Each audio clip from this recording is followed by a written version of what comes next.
There are always winners and losers when the Chancellor loosens the public purse strings. This week, the spending review will reveal which department will get what, decisions that will shape life in the UK for years to come.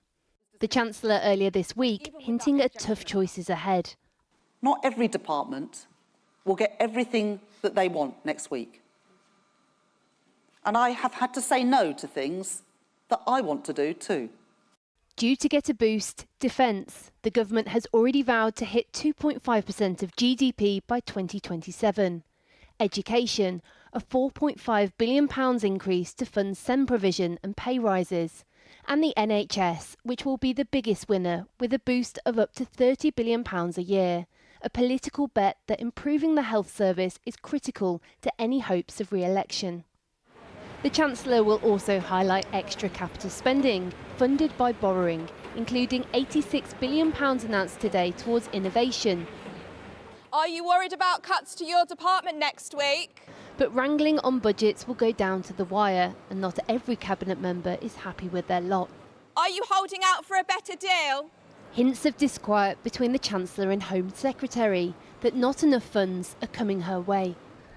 Isn't that a big problem, that one of your main policies is about law and order, and yet the Home Office is saying we're not getting enough money? We're on our way to getting the 13,000 new police officers in communities and doing the really tough part of policing that we need to do with those new officers. But what if that's not enough to tackle crime as you've promised? We've had letters from police officers in recent days, but we've also, don't forget, had letters from people running universities. We've had letters from people who are campaigning for child poverty. We've had letters from people across the health service talking about the challenges there. My message is simple. We get it. We know there are problems and challenges facing people right around our country. We know people want change fast because they want to feel it for them, their families, their children. And we are doing the things that are going to turn that around. Well, the government didn't flag any of this before the election. These massive spending increases are partly funded by the biggest tax rises in a generation that are crippling business and are taking money out of people's pockets. Many of this week's decisions will be aimed at staving off political foes. A poll from More in Common revealed that the Reform Party are now as trusted as Labour on the economy. And it's not just the government watching their back, but Conservatives too. There's been a lot of talk this week about contrition, about previous economic policies within the Conservative Party. Why now, and why is saying sorry so difficult? Well, I think Mel Stride gave a speech earlier this week just acknowledging very openly and very honestly that mistakes in the past were made, and he made clear that those mistakes would never be made again by a future Conservative administration.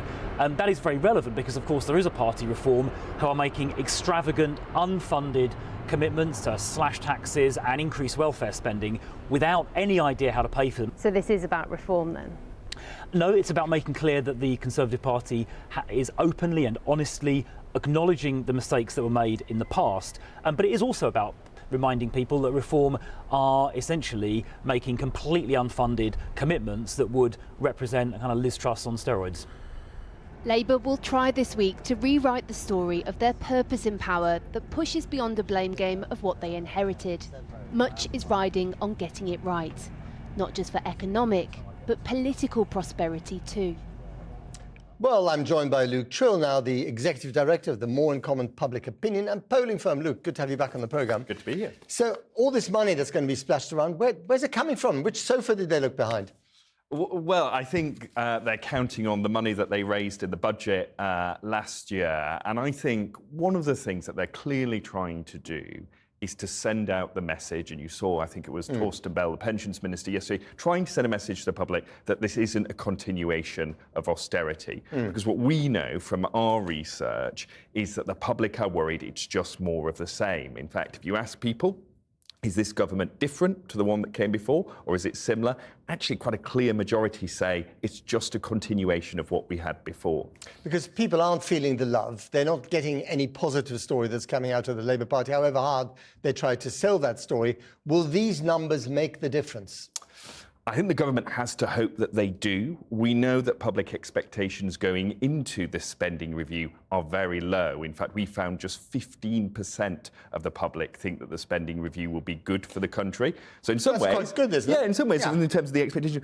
The difficulty, though, is are the public stuck in such a doom loop that nothing that's announced next week can convince them things will get better? And I think... They just won't believe the message. They won't believe it, but also so much of the early phase of this government was talking about tough choices, was that it's all going to be very difficult. And I slightly wonder if they shot themselves in the foot a little bit with the public because they were so gloomy. And obviously that translates to the public mood. And I guess the thing that will make a difference, and they've got almost 4 years to prove it, is a difference. So, waiting lists going down, transport improving, but to actually feel that difference and to poll it as such will be quite difficult, won't it? Yeah, absolutely. Now, we think there are some early signs, particularly from our focus group conversations, that people think the NHS is getting a little bit better. But when it comes to things like growth, I will say to people, what does it look like? People say, well, it's not figures on a spreadsheet. It's does the cost of living feel better? Can I afford to do the fun things in life again? Go to the pub, take the kids out, go on holiday. That's what she's going to be judged on rather than a series of metrics. Do you think they made a mistake by talking so much about growth? Growth, the big G is really the kind of mantra of this government. Yeah, I do, actually. I think, obviously growth is important. We know it is. But when you talk to people, there's a bit of whose growth? Who is it for? And if it is growth off the back of the City of London, the South East, whilst, communities in the north of England don't feel like they're getting their share, that is only going to exacerbate the problems we've seen over the past decade. And because you do polling, is there any sign that the other parties, Tories, but also Reform, are offering a coherent alternative message to the government on this? I don't think they have to offer a coherent message, particularly Reform UK, because when we chat to people, they'll say, Reform might be a disaster, but they can't be as much of a disaster as the other two, so we may as well roll the dice. And I think that is what Rachel Reeves is pushing back against. It's that roll the dice mentality amongst the public, where they're like, we had the Tories for 14 years, that didn't go very well. Labour haven't impressed us so far. Maybe we ought to give this other chap a try. So three parties, very briefly, more or less level pegging. Is there a danger that Reform will peak too early, 4 years before a general election? There could be, but in politics and in polling, it's always better to be ahead than to be behind. And Reform have doubled their support since the general election. Luke Chill, thanks very much indeed.